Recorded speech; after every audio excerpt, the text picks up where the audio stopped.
রাজনৈতিক দলগুলোকে দেয়া সরকারের এক সপ্তাহের আলটিমেটাম শেষ হচ্ছে সোমবার। দৃশ্যমান কোনো উদ্যোগ নেই, এখনো চলছে কথার লড়াই। দলীয় স্বার্থের বাস্তবায়ন অন্তর্বর্তী সরকারের কাজ নয় বললেন তারেক রহমান।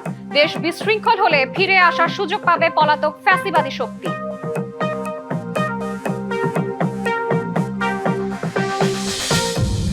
গণভোটের দাবি মেনে না নিলে 11 নভেম্বরের জনসভা থেকে কঠোর কর্মসূচির হুঁশিয়ারি। 8 দলের লিয়াজো কমিটির বৈঠক।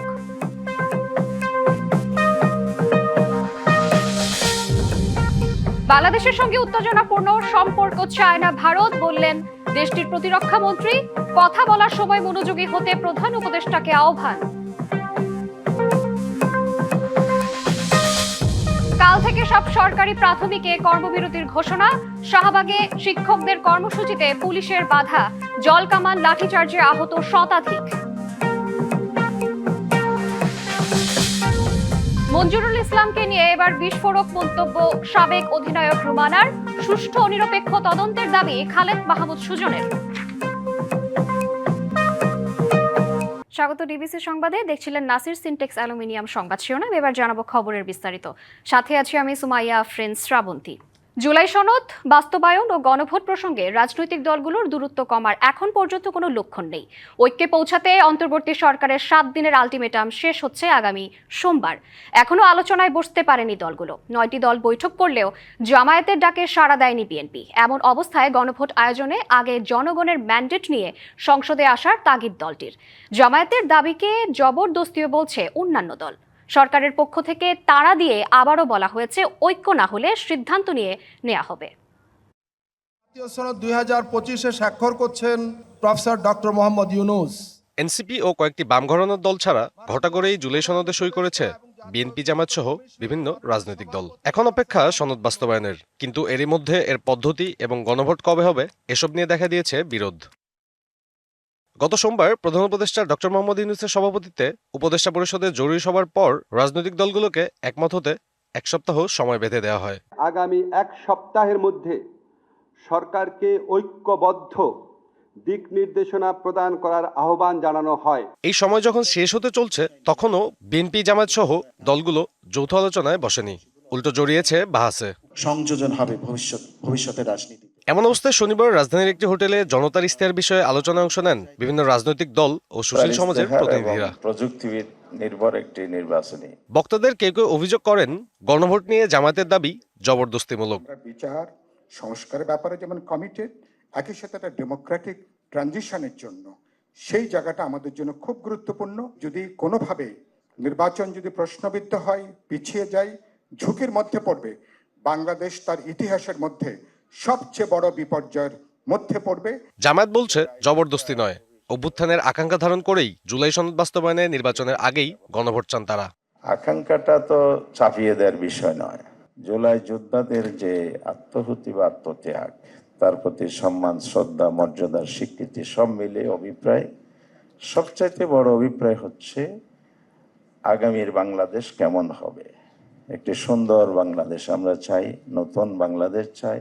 জুলাই সনদ বাস্তবায়নে রাজনৈতিক দলগুলোর ঐকমত্যের বাইরে যাওয়ার কোনো সুযোগ নেই বলে মন্তব্য করেন বিএনপি স্থায়ী কমিটির সদস্য আমির খসরু মাহমুদ চৌধুরী। কিছু কিছু বক্তব্য এমন সময় আসে অ্যাজ ইফ তারা স্যাক্রিফাইস করেছে, তাদের দাবি মতো বাংলাদেশ পরিবর্তন করতে হবে। আমরা মনে করি আমাকে গণতান্ত্রিক অর্ডারে গিয়ে এটা পরিবর্তন করতে হবে। ঢাকায় বসে আমরা কতগুলো রাজনৈতিক দল বসে এই সিদ্ধান্ত নেওয়ার দায়িত্ব কেউ দেয় না এখানে। We have to go to the people of the country. এই কালচারও কেন ঢুকতে চায় না, মাথায় ঢুকে না কেন আমি বুঝি না। অনুষ্ঠানে প্রধান উপদেষ্টার প্রেস সচিব জানান জনগণের আকাঙ্ক্ষা ধারণ করে অতি দ্রুতই বাস্তবায়ন করা হবে জুলাই সনদ। এখন যদি পলিটিক্যাল পার্টিগুলো ডিসিশন না নিতে পারে, সেক্ষেত্রে ইন্টারিম গভর্নমেন্টের উপর যেই অর্পিত দায়িত্ব, সেই দায়িত্ব অনুসারে তারা তাদের একটা ডিসিশন নিবে এবং এটা খুব দ্রুতই হবে। এমন না যে অনেকদিন ধরে পরে যে এটা হবে। নতুন বাংলাদেশ বিনির্মাণের রাজনৈতিক দলগুলোকে একে অন্যের প্রতি সহনশীল হওয়ার পাশাপাশি রাষ্ট্রের স্বার্থে আরো দায়িত্বশীল হওয়ার আহ্বান আলোচকদের। ফ্যাসিবাদী রাষ্ট্র কাঠামোকে ভেঙে চুরমার করে দেওয়া, নতুন রাজনীতি সংস্কৃতি বিনির্মাণ করা এবং একটি ফ্রি ফেয়ার ক্রেডিবল ইলেকশনের ব্যবস্থা করা। সাব্বির রোজ, ডিবিসি নিউজ, ঢাকা। কারো দলীয় স্বার্থ বাস্তবায়ন করা অন্তর্বর্তী সরকারের কাজ নয়, এমন মন্তব্য করেছেন বিএনপির ভারপ্রাপ্ত চেয়ারম্যান তারেক রহমান। বলেন, গুপ্তপথে ফ্যাসিবাদের পক্ষের শক্তিগুলো যাতে দেশকে অস্থিতিশীল করতে না পারে সেদিকে সব রাজনৈতিক দলগুলোকে সজাগ দৃষ্টি রাখতে হবে। তা না হলে দেশে আবারও স্বৈরাচার মাথাচাড়া দিতে পারে বলেও শঙ্কা তার। শনিবার দুপুরে খামারবাড়ি কৃষিবিদ ইনস্টিটিউটে মতুয়া বহুজন সমাজ ঐক্যজোট হিন্দু প্রতিনিধি সম্মেলনের আয়োজন করে। এ সময় হিন্দু নেতারা দেবোত্তর সম্পত্তি ফিরিয়ে দেয়া ও হিন্দুদের উপর নির্যাতনকারীদের বিচারের দাবিও করেন।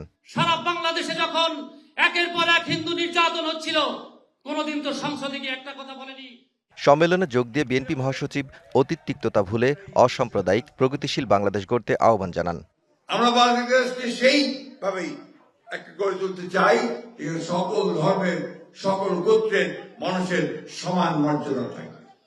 আমাদের ভিশন 2030 কথা বলেছেন দেশের বেগম খালেদা জিয়া, আমাদের 31 দফা নতুন রাষ্ট্র মেরামতের যে কর্মসূচির কথা বলেছেন জনাব তারেক রহমান সাহেব, সেই কথাগুলো আলোচনা হয়েছে। অনুষ্ঠানে ভার্চুয়ালি যোগ দিয়ে বিএনপির ভারপ্রাপ্ত চেয়ারম্যান তারেক রহমান বলেন, দেশে বিশৃঙ্খলা তৈরি হলে ফ্যাসিবাদ আবার ফিরে আসবে। পতিত পরাজিত ফ্যাসিবাদী অপশক্তিও বর্তমানে একইভাবে গুপ্ত কৌশল অবলম্বন করে দেশকে গণতন্ত্রের উত্তরণের পথকে বাধাগ্রস্ত করে তুলছে কিনা সে ব্যাপারে সজাগ দৃষ্টি রাখার জন্য আমি অন্তর্বর্তীকালীন সরকার এবং ফ্যাসিবাদ বিরোধী গণতান্ত্রিক শক্তিগুলোর প্রতি বিশেষভাবে আহ্বান জানাতে চাই। কোনো দলীয় স্বার্থ বাস্তবায়ন করা অন্তর্বর্তী সরকারের কাজ নয় বলেও হুঁশিয়ারি দেন তারেক রহমান। অবশ্যই কারো দলীয় স্বার্থ বাস্তবায়ন করা এই সরকারের কাজ নয়, এবং এ কারণেই বিএনপি এই সরকারের প্রতি কোন রকম চাপ প্রয়োগ করার পরিবর্তে বরং ভিন্ন মতের জায়গাগুলোতে নোট অফ ডিসেন্ট, এটাকেই বিএনপি ডিসেন্ট ওয়ে বলে মনে করে। এদিকে ডিপ্লোমা ইঞ্জিনিয়ার্স মিলনায়তনে ছাত্রদল আয়োজিত অপর অনুষ্ঠানে বিএনপি নেতা সালাউদ্দিন আহমেদ অভিযোগ করেন, একটি দল যা করছে তাতে ফ্যাসিবাদ ফিরে আসতে উৎসাহী হচ্ছে। আপনারা যারা 1971 সালে উল্টা দিকে যাত্রা করেছিলেন, 1947 সালে বিপরীত দিকে যাত্রা শুরু করেছিলেন, জাতীয় পার্টির হাত ধরে হোসেন মোহাম্মদ এরশাদ সাহেবের সহচর হয়েছিলেন, আপনারা আবার যদি আওয়ামী লীগের হাত ধরে পুনরুত্থান চান, কি পরিণত হবে আল্লাহ মালুম। আপনারা যা শুরু করেছেন তাতে করে উৎসাহিত হবে পতিত ফ্যাসিস্ট। বয়ানবাজি নয়, আগামীর রাজনীতি মেধাভিত্তিক হবে বলেও মন্তব্য করেন তিনি। অন্তর্বর্তীকালীন সরকারের উদ্দেশ্যে বলতে চাই, আপনারা কোন নির্বাচিত সরকার নয়, এটা আপনারা যেন সবসময় ইয়াদ রাখেন। Daud Khan, DBC news, Dhaka. দ্রুত জুলাই সনদ বাস্তবায়নের আদেশ জারি ও জাতীয় নির্বাচনের আগে গণভোট না দিলে 11 নভেম্বরের সমাবেশ থেকে কঠোর কর্মসূচি দেবে জামায়াত সহ 8 দল। শনিবার দুপুরে জাকপা কার্যালয়ে আন্দোলনরত দলগুলোর লিয়াজো কমিটির বৈঠকে এমন সিদ্ধান্ত হয়। 5 দফা দাবিতে আগামী মঙ্গলবার ঢাকায় সমাবেশের প্রস্তুতির অংশ হিসেবে হয় এই বৈঠক। এ সময় নেতারা বলেন, আলোচনায় বসতে বিএনপিকে আহ্বান জানানো হলেও দলটি এতে সায় দেয়নি।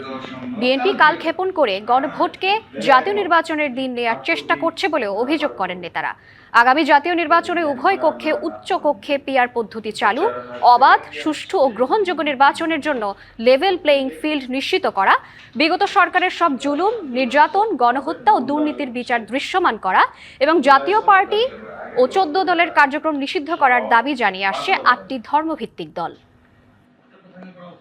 বৈষম্য বিরোধী আইন ছাড়া সুষ্ঠু নির্বাচন সম্ভব নয় এবং ভিন্নমতকে আঘাত করা চেতনা বিরোধী, এমন পর্যবেক্ষণ ও মূল্যায়ন অর্থনীতিবিদ, গবেষক সহ সুশীল সমাজের প্রতিনিধিদের। আইন প্রবর্তন শীর্ষক নাগরিক সংলাপে তারা এসব পর্যবেক্ষণ তুলে ধরেন। অ্যাটর্নি জেনারেল বলেন, রাজনৈতিক বৈষম্য সমাজের ক্যান্সার, যার কথা সচেতনভাবে এড়িয়ে যাওয়া হয়। অনুষ্ঠানে রাজনৈতিক দলগুলোর ইশতেহারে বৈষম্য বিরোধী আইনের অঙ্গীকার রাখার আহ্বান জানান বিশিষ্টজনেরা।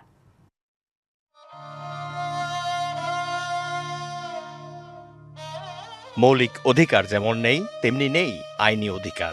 আর এভাবেই বছরের পর বছর বেঁচে থাকার লড়াই করে যাচ্ছেন দলিত, তৃতীয় লিঙ্গ সহ নিম্ন আয়ের প্রান্তিক জনগোষ্ঠী।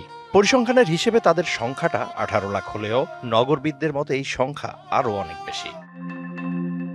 ২৪-এর উত্তাল বিক্ষোভে বিগত সরকারের পতন হলে আশা জাগে অধিকার বঞ্চিত এই মানুষগুলোর মনে। কিন্তু 1 বছরের বেশি সময় পেরিয়ে গেলেও উপেক্ষিতই রয়ে যায় বৈষম্যমুক্ত দেশ গড়ার স্বপ্ন। কোন বিশ্ববিদ্যালয়ে অন্য কোন সম্প্রদায়ের লোক নাই। আরে উপাচার্য বাদ দেন, উপাচার্য, রেজিস্ট্রার, কোষাধ্যক্ষ, প্রক্টর, আমরা কি আবার উল্টা পথে চলছি নাকি? বৈষম্য বিরোধী আন্দোলনের সফলতা এগুলো। বাংলাদেশ চীন মৈত্রী সম্মেলন কেন্দ্রে নাগরিক সংলাপে নিজেদের বঞ্চনার কথা জানান অধিকার বঞ্চিতরা। আমাদের পাহাড়ের যারা জনগোষ্ঠী আছে এরাও নানা বৈষম্যের শিকার হচ্ছে। রাষ্ট্রের নাগরিক হিসেবে আমার জন্য ন্যায্য পাওনা, সেটা রাষ্ট্র কেন করতেছে না? আমরা সংখ্যালঘু নয়, আমরা আজকে বিপন্ন এবং বিলুপ্ত জনগোষ্ঠীতে এসে দাঁড়িয়েছি। একটি কার্যকর বৈষম্য বিরোধী আইন প্রবর্তন কেন প্রয়োজন সেই ব্যাখ্যাও দেন বিশিষ্টজনরা। যদি একটি মানুষ দার্শনিকভাবে আমার থেকে ভিন্ন চিন্তা করে, তাহলে তার সেই মনোভাবকে আমি স্তীমিত করার জন্য তাকে শারীরিকভাবে আঘাত করব, এইটা তো বৈষম্য বিরোধী চেতনার অংশ হতে পারে না। বিষয়টি রাজনৈতিক দলগুলোর নির্বাচনী ইশতেহারে রাখার আহ্বানও জানান বক্তারা। রাজনৈতিক দলগুলো থেকে তারা তাদের নির্বাচনী ইশতেহারে এই প্রতিশ্রুতি নিয়ে আসবেন কিনা যে এই আইনটি তারা অনুমোদন করবেন। এই অপরচুনিটি আমাদেরকে নিতে হবে। এমন একটা উপায় থাকতে হবে যেখানে multiple grounds of identity, multiple grounds of discrimination সেটা যেন এখানে উল্লেখ করা যায়। অবিলম্বে আইনটির অধ্যাদেশ জারি করা অন্তর্বর্তী সরকারের দায়িত্ব বলে মনে করেন আইনজ্ঞরা। তার সরকার যদি বৈষম্যবিরোধী আইনটা না করে যায়, আমি মনে করি তার কর্মের মধ্যে, তার টোল কার্যক্রমের মধ্যে একটা অসম্পূর্ণ থেকে যাবে। যেটার কথা আপনারা হয় কেউ ভয়ে বলেন না অথবা সচেতন ভাবে এড়িয়ে চলেন, সেটা হলো রাজনৈতিক বৈষম্য। আপনারা যারা সিভিল সোসাইটিতে কাজ করেন, আপনারা সমাজের এই দুষ্টু ক্ষতকে, এই ক্যান্সারকে সঠিকভাবে নির্ধারণ পূর্বক সঠিক জায়গায় ওষুধ প্রেরণ করেন। আইন পাশে রাজনৈতিক দলগুলোকে বাধ্য করতে আন্দোলন গড়ে তোলার আহ্বানও জানান অ্যাটর্নি জেনারেল। এই বৈষম্যের পদক্ষেপ যারা না নেবেন আমরা তাদেরকে ভোট দেব না, এমন একটা আন্দোলন গড়ে তুলুন। Mizan Ahmed, DBC news, Dhaka. বাংলাদেশের সঙ্গে উত্তেজনাপূর্ণ সম্পর্ক চায় না ভারত, বরং প্রতিবেশী দেশের সঙ্গে সুসম্পর্ক বজায় রাখাই তাদের লক্ষ্য বলে জানিয়েছেন ভারতের প্রতিরক্ষামন্ত্রী রাজনাথ সিং। একই সঙ্গে বাংলাদেশের অন্তর্বর্তী সরকারের প্রধান উপদেষ্টা ডক্টর মোহাম্মদ ইউনূসকে কথা বলার ক্ষেত্রে মনোযোগী হওয়ারও আহ্বান জানান তিনি। শুক্রবার দেশটির সংবাদ মাধ্যম নেটওয়ার্ক 18 গ্রুপের শীর্ষ সম্পাদক রাহুল যোশীকে দেয়া সাক্ষাৎকারে এ কথা বলেন ভারতের প্রতিরক্ষামন্ত্রী। এ সময় এক প্রশ্নের জবাবে রাজনাথ জানান, নয়াদিল্লি বাংলাদেশের সঙ্গে সম্পর্কের টানা पोड़ेन चाय ना। जो कुछ भी होगा पड़ोसी देशों का प्रश्न है, पड़ोसी देशों के साथ हम अपने ভারত যে কোনো চ্যালেঞ্জ মোকাবেলা করতে সক্ষম, তবে আমরা প্রতিবেশীদের সাথে সবসময় সুসম্পর্ক রাখতে চাই, সেটাই আমাদের মূল লক্ষ্য। আমাদের নেতা অটলজি সবসময় বলতেন, আমাদের মনে রাখতে হবে আমরা জীবনে বন্ধু পরিবর্তন করতে পারবো, কিন্তু কখনোই আমাদের প্রতিবেশী পরিবর্তন করতে পারবো না। जिंदगी में दोस्त बदल सकते हैं लेकिन पड़ोसी कभी नहीं बदलता। হামলার প্রতিবাদে রবিবার থেকে অনির্দিষ্টকালের জন্য সারা দেশের সরকারি প্রাথমিক বিদ্যালয়ে কর্মবিরতির ঘোষণা দিয়েছেন সহকারী শিক্ষকরা। 3 দফা দাবি নিয়ে শাহবাগে কলম সমর্পণ কর্মসূচিতে যাওয়ার চেষ্টা করলে পুলিশ লাঠিচার্জ করে, ছোড়া হয় সাউন্ড গ্রেনেড ও জল কামান। এ সময় আহত হয় শতাধিক শিক্ষক ও পুলিশ সদস্য।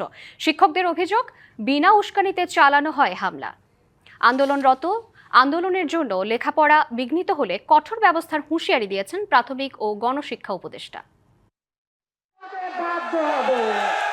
10ম গ্রেডে বেতন সহ 3 দাবিতে শনিবার সকাল 9টায় কেন্দ্রীয় শহীদ মিনারে অবস্থান নেয় সরকারি প্রাথমিক বিদ্যালয়ের সহকারী শিক্ষকরা। দুপুর 3:30টার দিকে শাহবাগে কলম সমর্পণের কর্মসূচির জন্য যাওয়ার চেষ্টা করলে বাধা দেয় পুলিশ।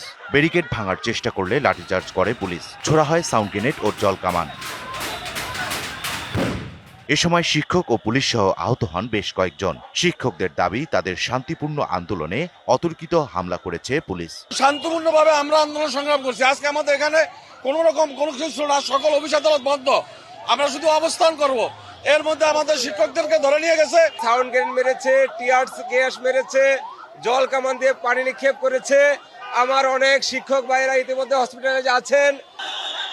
তবে পুলিশ বলছে নিরাপত্তা বেষ্টনীর বাইরে যাবেন না বলে আগেই জানিয়েছিলেন শিক্ষকরা, কিন্তু তাদের মধ্যে অতি উৎসাহীরা ব্যারিকেড ভাঙতে গেলেই পরিস্থিতি ভিন্ন দিকে মোড় নেয়। সেটেলমেন্ট ছিল, এই জায়গায় এসে তারা কিছু উচ্ছৃঙ্খল লোকজন এইটা কাজগুলো করলো। তো যাই হোক, এখন আমরা আপাতত এখান থেকে সরাইছি, আমরা ইউনিভার্সিটি বলে আর বেশি দূর যাই নাই, এখন ওনারা দেখি পরবর্তীতে কি হয়। তবে হামলার প্রতিবাদে রবিবার থেকে কর্মবিরতির ঘোষণা দেন আন্দোলনকারীরা। যাদের গ্রেফতার করা হয়েছে তাদের মুক্তি না দেওয়া পর্যন্ত লাগাতার কর্মবিরতি চলবে। এদিকে প্রাথমিকের সহকারী শিক্ষকদের 13 থেকে হুট করে 10ম গ্রেডে আসার কোনো যুক্তি নেই বলছেন প্রাথমিক ও গণশিক্ষা উপদেষ্টা। প্রধান শিক্ষকদের 10ম গ্রেড দিয়েছি এবং তাদের জন্য, সহকারীদের জন্য আমরা 11 গ্রেডের জন্য অনবরত চেষ্টা করে যাচ্ছি। এই পরিপ্রেক্ষিতে এসে 10ম গ্রেডের দাবি ধরে আন্দোলন করা, এটা কতটুকু যৌক্তিক বিবেচনা করে? ইকবাল অনিক, ডিবিসি নিউজ, ঢাকা। বিএনপির সঙ্গে একযোগে কাজ করবেন বলে জানিয়েছেন 24-এর গণঅভ্যুত্থানে নিহত ও আহত পরিবারের সদস্যরা। শনিবার সন্ধ্যায় সংশ্লিষ্ট পরিবারের সদস্যরা রাজধানীর গুলশানে বিএনপি চেয়ারপারসনের কার্যালয়ে দলটির ভারপ্রাপ্ত চেয়ারম্যান তারেক রহমানের সঙ্গে ভার্চুয়ালি সাক্ষাৎ করে তাকে এই কথা জানান। এ সময় উপস্থিত ছিলেন বিএনপি মহাসচিব মির্জা ফখরুল ইসলাম আলমগীর, আমরা বিএনপি পরিবার এর আহ্বায়ক ও বিএনপি মিডিয়া সেলের সদস্য আতিকুর রহমান রুমন, শহীদ মীর মুগ্ধের ছোট ভাই সদ্য বিএনপিতে যোগদানকারী মীর মাহবুবুর রহমান স্নিগ্ধসহ অন্যান্য নিহত পরিবারের সদস্য ও আহতরা। চালু হলো টিটিপাড়ায় নির্মিত 6 লেনের রেলওয়ে আন্ডারপাস। জনসাধারণের জন্য খুলে দেওয়ার পর শুরু হয়েছে যান চলাচল। সকালে আন্ডারপাসটি উদ্বোধন করেন প্রধান উপদেষ্টার বিশেষ সহকারী অবসরপ্রাপ্ত লেফটেন্যান্ট জেনারেল আব্দুল হাফিজ। আন্ডারপাসটির 6 লেনের রাস্তার মধ্যে 4 লেনে চলবে যান্ত্রিক যানবাহন।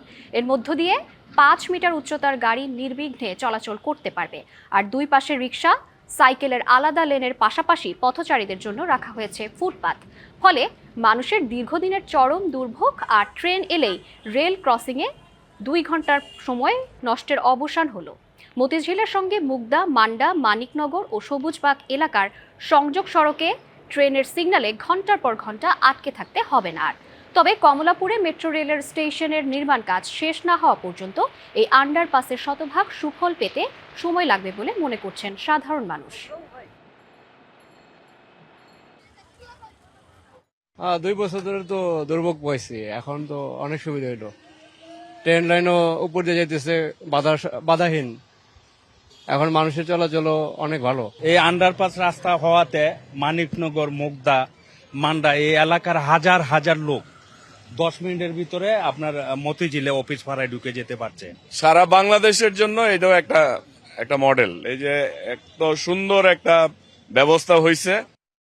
ফেব্রুয়ারিতে ত্রয়োদশ জাতীয় সংসদ নির্বাচন। সারা দেশ প্রস্তুত হচ্ছে একটি অবাধ, সুষ্ঠু ও গ্রহণযোগ্য নির্বাচনের জন্য।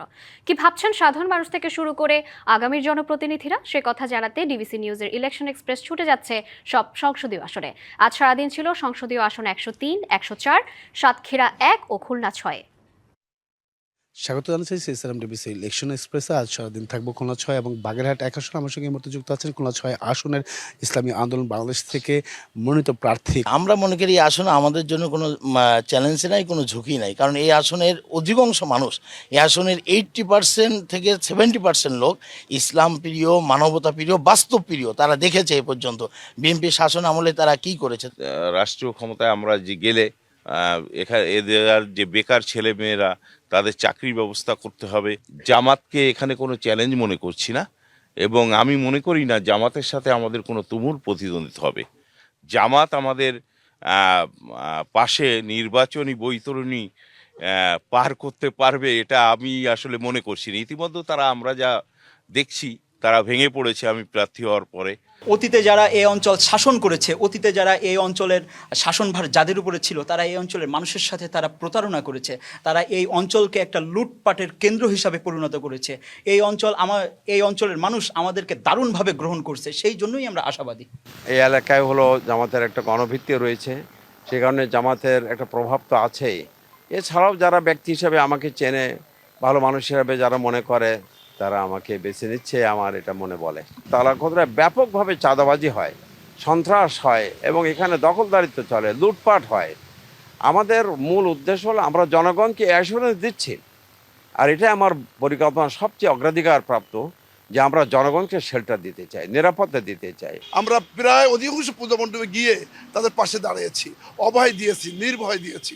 তারা বিশ্বাস করেছে যে এই জনপদের একমাত্র হাবিব, এবং এই সাতক্ষীরার মধ্যে সে বিশ্বাস করেছে বলে আমি আশা করি তাদের সকল ভোট, এবং প্রায় তালাতে 70,000 ভোট, এখানে 28,000 ভোট, যোগ হলে যা হয়। আর জনগণের যে তুমি খাদেম হিসেবে কাজ করেছি, আগামীতে মানুষ প্রত্যাশা করে হাবিব পাস করলে অতীতের চাইতে আরও বেশি কাজ হবে। এই আসনের জন্য আসলে আমাদের যে নিয়ম, আমরা দুর্নীতি বুঝি না, সন্ত্রাস বুঝি না, সাদাবাজি বুঝি না, কোনো ধোঁকাবাজি বুঝি না। আমরা আল্লাহকে ভয় করি, আল্লাহকে রাজি খুশি করার জন্য দল করি। সেই হিসাবে ইসলামী আন্দোলনের ব্যানার আমাদের এমন একটা জিনিস, যদি আল্লাহ পাক আমাদের ক্ষমতায় নিয়ে আসে তাহলে আমাদের সাতক্ষীরা 1 আসন তালাকলার এরিয়ায় সর্বোচ্চ উন্নয়ন 54 বছর ইতিহাসে ব্রেক করা হবে। আগামীকাল থাকছে সাতক্ষীরা 2 এবং 3 আসন, সেখানে তুলে ধরার চেষ্টা করব বিভিন্ন রাজনৈতিক দলের যারা মনোনয়ন প্রার্থী রয়েছেন তারা কি ভাবছেন আগামী নির্বাচনকে কেন্দ্র করে। সেসব বিষয়ের সঙ্গে থাকুন CSRM-DBC ইলেকশন এক্সপ্রেসের। প্রকৃতিতে বাড়তে শুরু করেছে শীতের আমেজ, কখনো গরম কখনো ঠান্ডা। অস্থির এমন আবহাওয়ায় খুলনায় শিশুদের মধ্যে বেড়ে চলেছে ডায়রিয়া ও শ্বাসকষ্টজনিত রোগ। হাসপাতালে রোগীর ভিড় বাড়ছে, অভিভাবকদের উদ্বেগও। আক্রান্তের সংখ্যা বেড়ে যাওয়ায় অতিরিক্ত চাপ সামাল দিতে হিমশিম কর্মরত চিকিৎসক ও নার্স। শীত এখনো পুরোপুরি নামেনি, তবু প্রকৃতি যেন দ্বিধাগ্রস্ত। কখনো রোদে গরম, আবার কখনো হিমেল বাতাসে কাঁপন। খুলনায় এই অনিশ্চিত আবহাওয়ায় সবচেয়ে বেশি ভুগছে শিশুরা। বাড়ছে জ্বর, সর্দি, শ্বাসকষ্ট আর ঠান্ডাজনিত ডায়রিয়া রোগ। অভিভাবকরা অসুস্থ শিশুদের নিয়ে ছুটছেন খুলনা বিভাগের 270 শয্যার বিশেষায়িত শিশু হাসপাতালে। এই হাসপাতালই দক্ষিণাঞ্চলের 10 জেলার শেষ আশ্রয়। বর্তমানে প্রতিটি শয্যা পূর্ণ। প্রতিদিন গড়ে প্রায় 500 থেকে 600 শিশু চিকিৎসা নিতে আসছে এখানে। প্রায় 50 থেকে 60 শিশু ছাড়পত্র পেলেও তাদের জায়গা করে নিচ্ছে নতুন অসুস্থ ছোট্ট প্রাণ। কাশি, নিউমোনিয়ার সমস্যা ছিল, এখন আল্লাহর রহমতে অনেক ভালো আছে। এখন একটু ভালো, কিন্তু কাশিটা যায়নি, আর সব দিক থেকে ভালো হয়ে গেছে। নিউমোনিয়া হয়েছে, সঙ্গে সর্দি, কাশি, জ্বর এখন অনেকটা কম হয়ে গেছে আগের থেকে। হঠাৎ করে আক্রান্ত রোগীর সংখ্যা বেড়ে যাওয়ায় রোগীর সেবায় হিমশিম খাচ্ছেন হাসপাতালে কর্মরত চিকিৎসক ও নার্সরা। বড় বাবুরা তারা না, অনেক ছোট ছোট নিউবর্ন বাচ্চারাও আসছে সর্দি, কাশি, জ্বর এগুলা নিয়ে। এবং দেখা যাবে যে এখন আপনার খুব বেশি আকারে নিউমোনিয়া অথবা আপনার বিভিন্ন প্রকার শ্বাসনালীর ইনফেকশনগুলো, এগুলো সব কিছুই বেড়ে যাচ্ছে। বাচ্চাকে ঘরে রাখেন, সুষম খাবার দেন, বাইরে খাবার দিবেন না, ভিড়ের ভিতরে নেবেন না, কোনো জ্বর সর্দি কাশির রোগীর থেকে একটু দূরে রাখেন। এই নিয়ম মেনে চললেই কিন্তু রোগ থেকে বাচ্চারা অনেক প্রতিরোধ ক্ষমতা গড়ে উঠবে এবং বাচ্চারা অনেক ভালো থাকবে। বাচ্চাকে শুধু ঘরে রাখার সাথে সাথে যদি সর্দি কাশি হয় সাথে সাথে নিকটস্থ শিশু বিশেষজ্ঞ ডাক্তারের পরামর্শ নেবে। প্রকৃতির ঋতু পরিবর্তনের কারণে অসুস্থ হয়ে পড়ছে কোমলমতি শিশুরা। তবু যত্ন, সচেতনতা ও স্নেহই তাদের সুরক্ষা দিতে পারে বলে মনে করছেন সংশ্লিষ্টরা। DBC news desk. যুক্তরাষ্ট্রের সরকারের দীর্ঘমেয়াদী অচলাবস্থার সরাসরি প্রভাব দেখছে দেশটির আকাশপথ। শুক্রবার প্রথম দিনেই 5000-এর বেশি মার্কিন ফ্লাইট বাতিল ও বিলম্বিত হয়েছে। আগামী সপ্তাহগুলোতেও এর সংখ্যা আরও বাড়বে বলে জানায় ফেডারেল এভিয়েশন অ্যাডমিনিস্ট্রেশন। দুর্ভোগে পড়েছেন অভ্যন্তরীণ বিভিন্ন রুটের যাত্রীরা। যুক্তরাষ্ট্রে চলমান রয়েছে শাটডাউন। গত 39 দিন পার হওয়ার পরেও সমাধানের মুখ দেখেনি মার্কিনিরা, বরং বাজেট সংকটে সরকারি কাজকর্মে তৈরি হয়েছে অচলাবস্থা। বন্ধ হয়ে পড়ে সরকারি তহবিল, যার বিরূপ প্রভাব পড়ছে দেশটির বিমান চলাচলে। রয়টার্স জানায়, শাটডাউনের ফলে বিনা বেতনে কাজ করছেন মার্কিন এয়ার ট্রাফিক কন্ট্রোলের কর্মকর্তারা। কেউ অসুস্থ, কেউ আবার বাধ্য হয়ে নিচ্ছেন পার্ট টাইম কাজ। উদ্বেগ ছড়িয়ে পড়েছে নিরাপত্তা নিয়েও। এতে দেশজুড়ে দেখা দিয়েছে ভয়াবহ কর্মী সংকট। এমন পরিস্থিতি সামাল দিতে জরুরি আদেশ ঘোষণা করে যুক্তরাষ্ট্রের ফেডারেল এভিয়েশন অ্যাডমিনিস্ট্রেশন FAA। জানায় প্রথম ধাপে 4%। এতে শুধুমাত্র শুক্রবারেই 40টিরও বেশি বিমানবন্দরে 5000-এরও বেশি ফ্লাইট বাতিল হয়েছে। আভাস দেয়া হয়েছে পরের সপ্তাহগুলোতে ধাপে ধাপে 10% ফ্লাইট কমানো হবে। দুর্ভোগের কারণে যাত্রীদের মাঝে বাড়ছে অসন্তোষ। ফ্লাইট বাতিলের খবরে বিকল্প পথ খুঁজছেন তারা। $কয়েকশো খরচ করে কিনতে হচ্ছে ট্রেনের টিকিট। সামনে ছুটির দিন আসছে, এভাবে চলতে থাকলে বড় ধরনের বিশৃঙ্খলার মুখে পড়ব আমরা। সরকারের উচিত এটা দ্রুত সমাধান করা। কয়েক ঘন্টা ধরে অপেক্ষা করছি, জানি না আমি আজ ক্যালিফোর্নিয়ার উদ্দেশ্যে যেতে পারবো কিনা। এরই মধ্যে স্থানীয় সময় শুক্রবার লাখো ফেডারেল কর্মীদের বেতন পুনরায় চালু করার একটি আইন হেরে গেছে সিনেটে। 60 ভোটের মধ্যে 53টি ভোট পড়ায় ডেমোক্রেটদের কাছে হেরে যান রিপাবলিকানরা। ডেমোক্রেটরা কি বধির? তারা কি মানুষের এই পরিস্থিতির কথা শুনতে পাচ্ছে না? এই শাটডাউনের দায় সম্পূর্ণ তাদের। সরকারি অচলাবস্থা যতদিন চলবে শুধু বিমান চলাচল নয়, অন্যান্য সরকারি খাতেও বাড়বে দুর্ভোগ। Hasna Akter, DBC news desk. সংবাদে এই ছিল এখনকার মতো। ডিবিসি নিউজের সংবাদগুলো পড়তে ভিজিট করুন dbcnews.tv আর ভিজিট করুন ডিবিসি নিউজের ফেসবুক পেজ এবং ইউটিউব চ্যানেল। ডিবিসির সঙ্গেই থাকুন।